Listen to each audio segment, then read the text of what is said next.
Sanctum Mystery.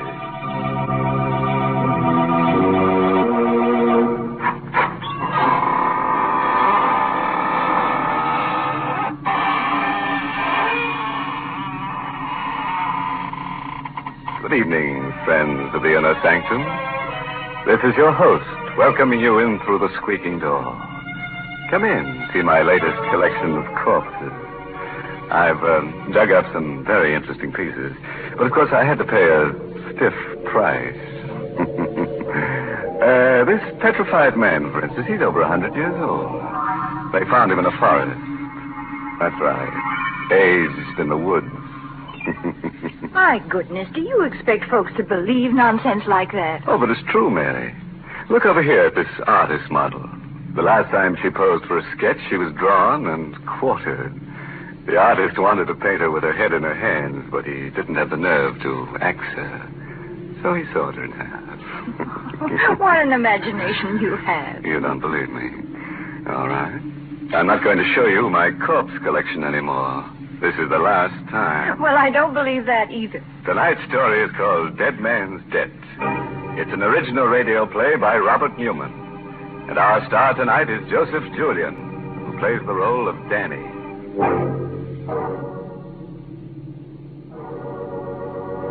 The corner cell in the courthouse jail. Stone walls, stone floor, and a hard cot. Lying on the cot, huddled under the blanket, is Danny Gorman. His eyes are closed and his breathing is regular. But even he is not sure whether he's asleep or awake. For he's listening to a voice. A voice he's heard quite often during the past few weeks. And a voice he shouldn't be able to hear. A voice of a dead man. Are you sleeping, Danny? Don't. It's a waste of time. A real waste. You'll be sleeping for a long, long time, very soon. But you're dead like I am. No. Yes, Danny. Did you think you were going to get away with it? You won't. You'll pay. And soon. No, I said no. Shut up, will you? What's the trouble in here? What are you making all that racket for? Better pull yourself together and get moving. Waiting for you downstairs, court's in session. All right, don't rush me. I'm coming. I'm not rushing you. Sure glad to be rid of you. Glad you won't be coming back here again. What? What do you mean? Yeah, wind up your case this morning. Hand down a verdict before lunch. 2 to 1, they do it without leaving the jury box. And 10 to 1, it's guilty.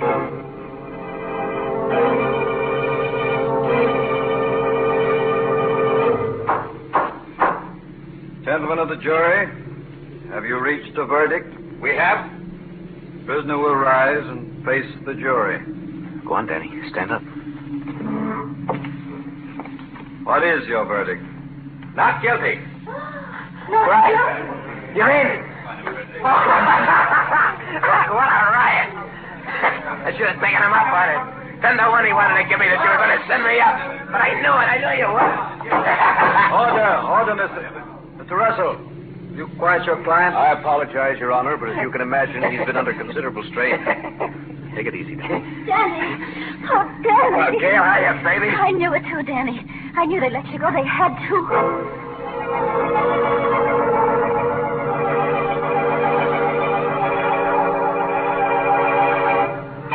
Hope you don't mind coming here to celebrate. It's not very fancy, but, well, this is where they picked me up, put the cuffs on me. I'm kind of sentimental about it. Perfectly all right. Here's to you, Russell. You did a swell job getting me off. Well, thank you. I had probably done better if I didn't have a conscience. How come? I was assigned to your case. I had to defend you.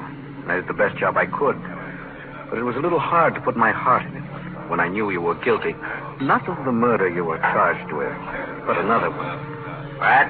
Is that supposed to be funny, Mr. Russell? It's not, Gail.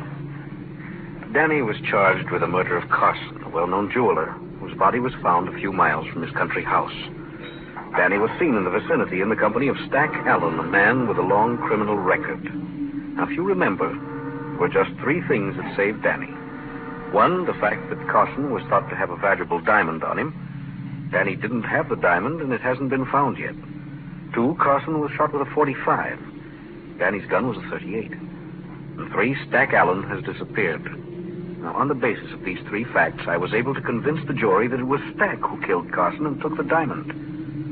And as a matter of fact, that's what I think did happen. Well? The DA made one mistake. He charged you with a wrong murder. I don't believe you killed Carson. But I do think you killed Stack Allen. That's ridiculous. Danny, tell him it's not true. Tell him. What are you going to do about it? Nothing. I'm not a policeman. I'm an attorney. You're lying. No. You see, basically, I have great respect for the law. I believe that even though it sometimes makes mistakes, it generally corrects them. I think it'll catch up with you. In the meantime, well, that's the matter of my services. Since I saved your life, I figure you owe me a good deal. Don't worry about that. I'll pay you. Yes. How? Never mind that. I said I'd pay you. You don't have the money now. I know that. If you wanted me to, I could probably help you. I don't want any help from you or anyone else. I said I'd pay you, and I will. Come on, Gail. Let's get out of here.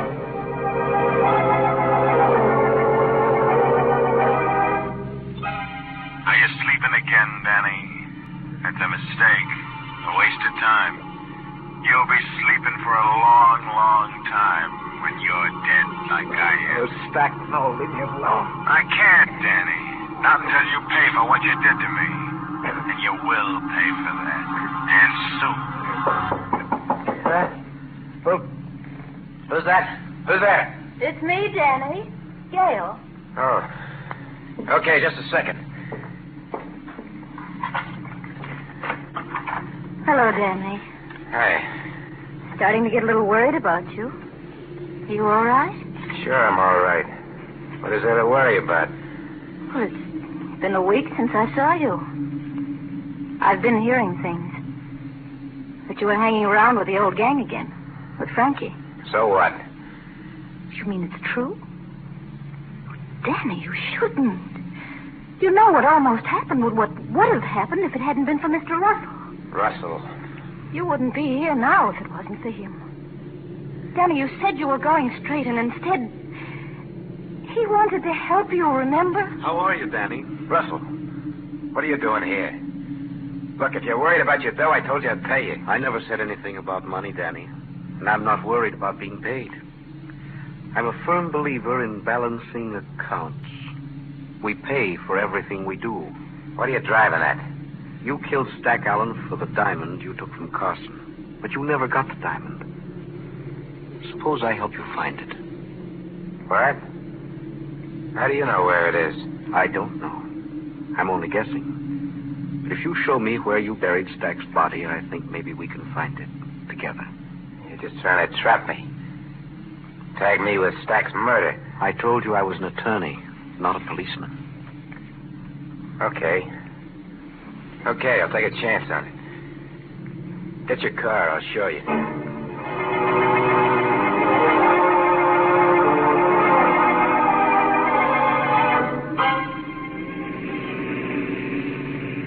Go easy now. Turn off there to the left. Into the woods? Yeah. Just a little further. All right, go slow. Okay, now stop. I think you'd better stay here, Gail. It's not going to be very pleasant. No, it's all right. I'll come. Just as you like. Now, tell me again just how it happened, Danny. Well, we drove down here after we knocked Carson off to decide just what we're going to do. I had a feeling Stack was going to plug me so he wouldn't have to split with me. I decided to beat him to it. He went over there. He sat down on that log. And he was playing with his ear the way he used to, pulling on it. I let him have it. I searched him, but I couldn't find the diamond. What did you do with the body? I dug a deep hole right there. I dumped a minute, and I piled wood on it, and then built a fire. And after it burned down, I covered it up. Okay. Let's get the shovels out of the car and start digging.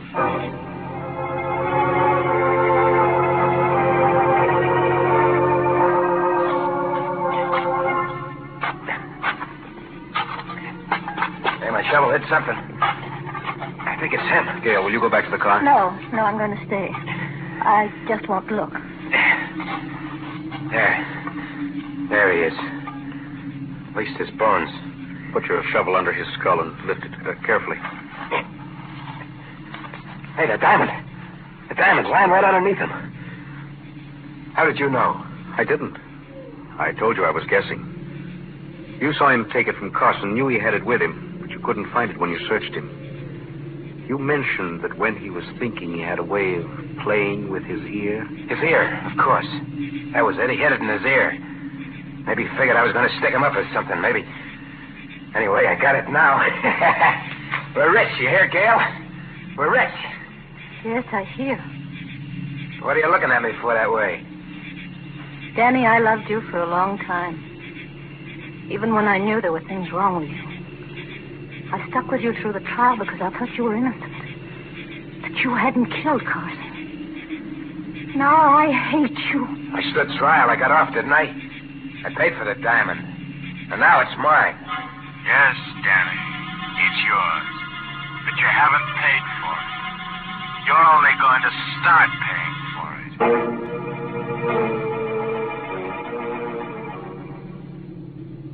And now, friends, back to the story of Danny Gorman, who was tried for the wrong murder and who's found, so far at least, that crime does pay, and very nicely, too. It's about an hour later now, and a car with 3 very silent people in it has just reached the outskirts of the town.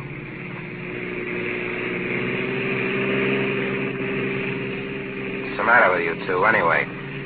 What are you sitting there like a pair of mummies for? Why don't you say something? I said everything I had to there in the woods, Danny. I've got nothing to say. No, nothing at all. Don't try and pull a lily act now, Russell. Don't forget, you're in this as deep as... Hey, wait a minute. Stop right here. Yeah, that's right. In front of that hock shop. Where are you going? Inside to see a friend. Might just as well get the dough to pay you off right now. And I won't have to listen anymore to your double talk. Hello, Finney. Well, Danny. Haven't seen you in a long time. And I didn't think I'd ever be seeing you again. How come? Yeah, I thought that anybody who just beaten a murder rap would have sense enough to keep it clear. Not get mixed up with anything hard. Or is this a social visit? Not exactly. Take a look at this. It's a very nice diamond. Very nice indeed. What's it worth? But you really want to know what it's worth? You want to know what I'll give you for it? What's the difference? A great deal. It's worth, let me take another look at it. Yes, it's worth $10,000, maybe $12,000. I'll give you $2,000 for it. What? Why, you, what's the idea? It's very simple, Danny. You were tried for Carson's murder, and you got off because you had a good lawyer and because there wasn't enough evidence. But if you were tried again, right now, you wouldn't do so well. Because this is the very best kind of evidence right here. You see, I happen to know that this is Carson's diamond. Yeah? Yes, Danny. That means that you wouldn't dare take it to anybody else.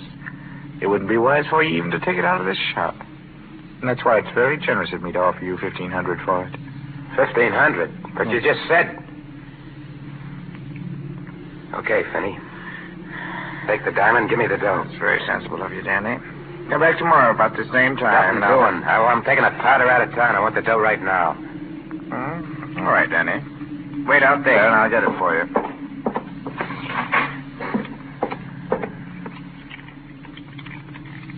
$7, 21, 4. There we are.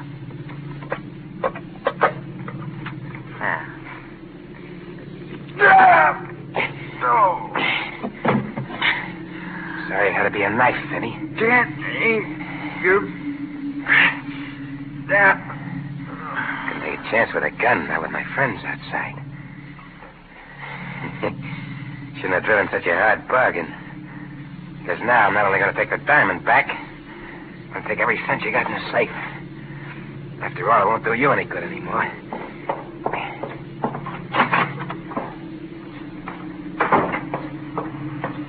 All right. Yeah, let's get going. You seem quite pleased with yourself. Why shouldn't I be? Get rid of the diamond, and I finally got my hands on some real dough. I can pay you off now. What do I owe you? I told you, Danny. A great deal. Your life. Okay, don't build it up. What do you want in cash? I never said anything about money, Danny. There is something I want. When the right time comes, I think I'll get it.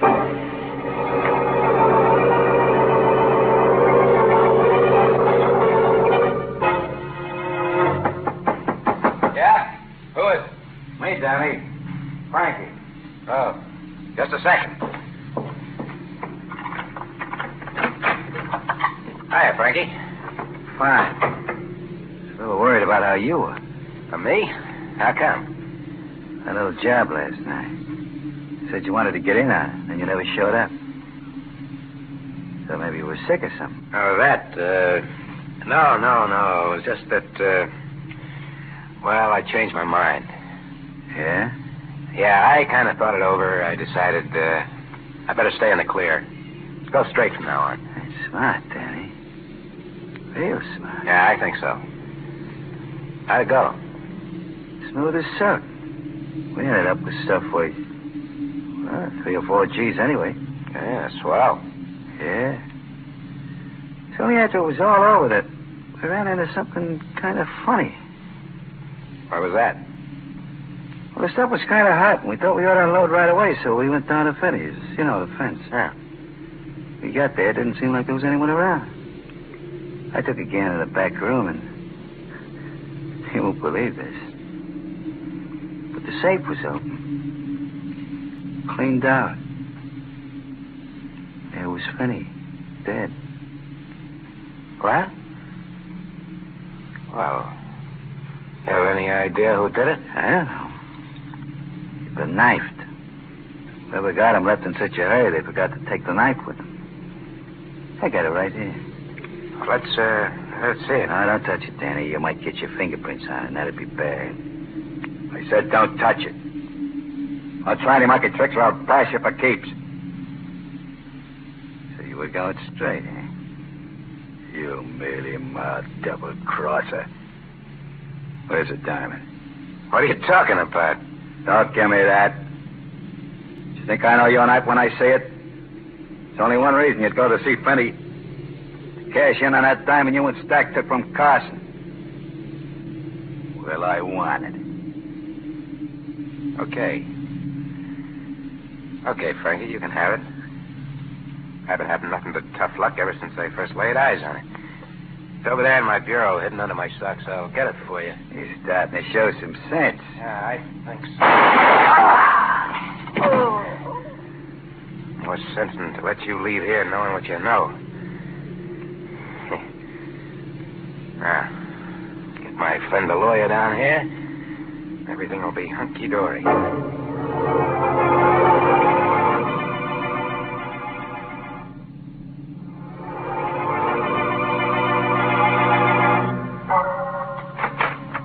You sure got down here fast, Russell. Hey, what's the idea? Bringing Gail with me? I thought she might be interested in anything you might have to say to me. You said something about another case? Yeah. Look over there, in the corner. Oh. Frankie, you rang. And he's dead. You killed him? Yeah. It was self-defense. So he came down here to get me to go out on a job with him. I told him I wouldn't, that I was going straight, and he pulled a gun. There it is in his hand. See? I got my own rod from the bureau, and, well, that was that. Sound okay? Fine. It ain't going to be easy, I know. Me coming up for a second murder rap. But you can get me off. I got plenty of dough this time. I can really pay. Thing is, what do we do first? We don't do anything, Danny. There are a lot of things you can do. My suggestion is that you call the police. Give yourself up. What? You mean you're not going to take this case? No, Danny. Why not? You fought it for me the last time. Yes, Danny, and I told you why. I was assigned the case, couldn't turn it down. Besides, you were being tried for the wrong murder. But this time it won't be the wrong murder. It'll be the right one. This is the one I said was finally going to catch up with you. I see. Is your car downstairs by any chance? Yes. Why? I'm starting to feel a little restless. Let's go places. Go ahead, march. Danny, what are you going to do? Are you kidding? You know about Stack and about Freddie. Somehow I don't think I'd sleep so good knowing that you knew. But besides that, there's one more you don't know about, Finney. I got him yesterday while you were waiting in the car. After your first three, they started to come easy, even dames. We're going to take a little ride together. But I got a feeling we're not all of us coming back.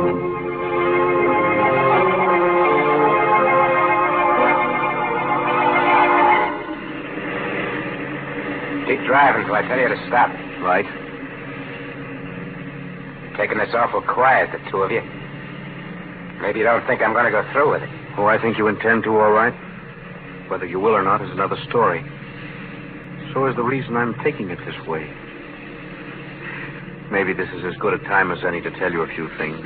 Why I took your case in the first place. Well? It was because of Carson. He was my father's best friend. Kind of a second father. It was he who put me through law school. When he was murdered, I made up my mind to get to the bottom of it, find out who killed him. I didn't think it was you, and it wasn't.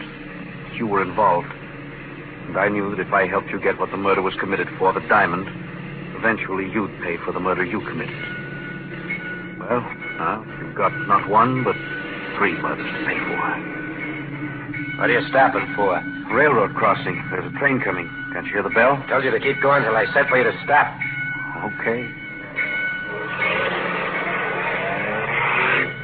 Hey, what's the idea?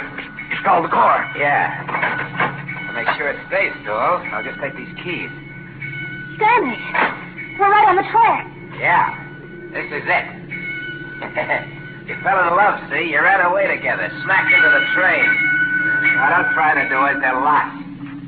Now, just wait over here and make sure everything goes the way it should. Well, dear. Somehow I'm not frightened.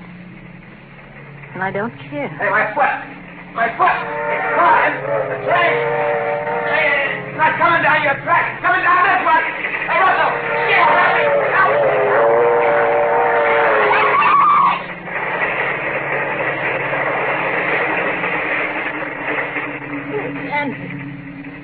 Yes. He was on the wrong track. Then he'd been on the wrong track for a long time. John, what was it you said before about why you took the case? Was it true? Yes. You always talked about payment, about something you wanted. I wanted justice. And I also wanted something else. Someone Danny had at first and then lost. Someone he didn't deserve. John. Yes, Chester. That's right. You.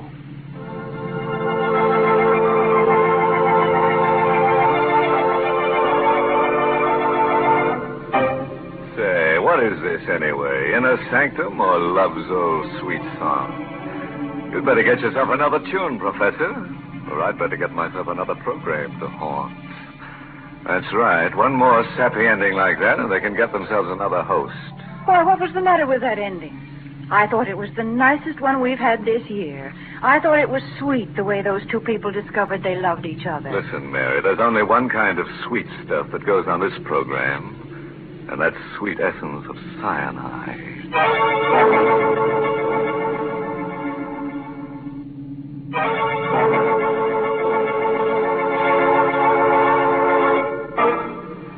And now, a word of advice, friends.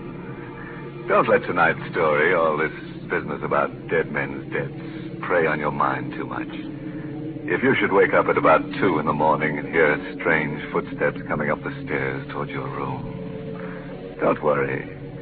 It won't be a homicidal maniac. It will probably be the ghost of a bill collector coming to collect IOU. By the way, this month's Inner Sanctum mystery novel is Lay That Pistol Down by Richard Powell. And now it's time to close the squeaking door. So, good night. Pleasant dreams.